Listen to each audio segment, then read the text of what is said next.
అందరికీ నమస్కారం. నేను మీ గోపాల్ అయ్యంగార్. శ్రీమతే రామానుజాయ నమః. 24వ తారీఖు మార్చి 2024 నుంచి 30వ తారీఖు మార్చి 2024 వరకు మేషరాశి నుంచి మీనరాశి వరకు వార ఫలాలు ఎలా ఉందో ఈరోజు తెలుసుకుందాం. అలాగే ఆదివారం నుంచి శనివారం వరకు పూర్వ ఫల్గుని నక్షత్రం నుంచి అనురాధ నక్షత్రం వరకు చతుర్దశి తిథి నుంచి వచ్చే పంచమి తిథి వరకు బహుళపక్ష పంచమి వరకు కూడా ఈ యొక్క వార ఫలాలు ఎలా ఉందో మనం తెలుసుకోవాలి. ముఖ్యంగా ఈ వారం గ్రహస్థితులు చూస్తే గురువు మేషరాశిలో, కేతు కన్యారాశిలో, అలాగే శుక్ర కుజ శని గ్రహాలు కుంభరాశిలో, సూర్యుడు రాహు బుధుడు మీనరాశిలో సంచరిస్తూ బుధుడు 27వ తారీఖు నాడు మేషరాశిలోకి రాబోతున్నాడు.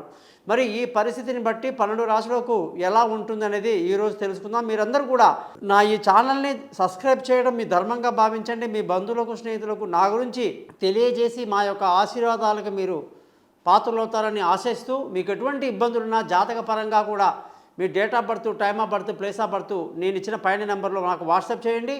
మీ యొక్క డేట్ ఆఫ్ బర్త్ లేనప్పుడు ముఖం కనిపించే ఒక ఫోటో, కుడి చేతి రేఖలు మగవాళ్ళు, ఎడమ చేతి రేఖలు ఆడవాళ్ళు పంపిస్తే మీ జాతకాలు రెడీ చేసి మీతో 15 నిమిషాలు మాట్లాడి పరిహారాలు చెప్పి జాతకం మొత్తం కూడా మీకు నేను పంపడం జరుగుతుంది.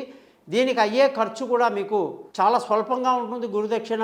కాబట్టి మీరందరూ కూడా నన్ను కాంటాక్ట్ చేస్తారని ఆశిస్తూ,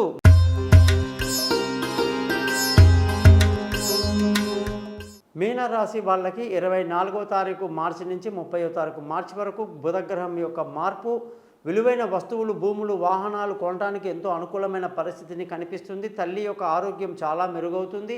భార్యాభర్తల మధ్య చక్కటి సయోధ్య కలిగి సంతోషంగా ఆనందంగా గడుపుతారు. పెళ్లి కాని వాళ్లకు పెళ్లి కుదురుతుంది. దూరంగా ఉన్న వాళ్ళు కలుసుకుంటారు.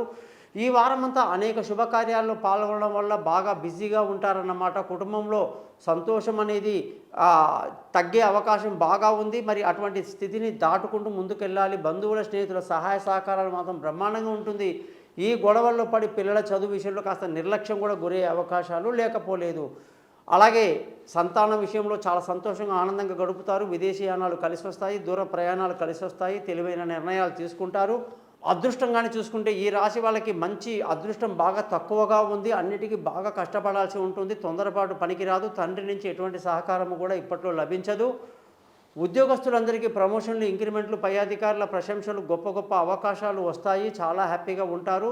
వ్యాపారస్తులకు నష్టం తీవ్ర స్థాయిలో ఉండే అవకాశం లేకపోలేదు. చాలా జాగ్రత్తగా ఒక్కొక్క స్టెప్పు ముందుకు వేసుకుంటూ మీనరాశి వాళ్ళు ముందుకెళ్ళాలి. ఏలినాటి శని యొక్క ప్రభావం కూడా మీ మీద చాలా ఎక్కువగా ఉంటుంది. మరి శని యొక్క విషయాలను కూడా మంచి జ్యోతిషుని సంప్రదించడం మంచిది. ఈ మీనరాశి వాళ్ళందరికీ కూడా రోజు కృష్ణం వందే జగద్గురుం అని చెప్పి కృష్ణుడి యొక్క నామస్మరణ చేస్తూ వెళ్తే ఈ వారమంతా మంచి మేలు జరుగుతుంది.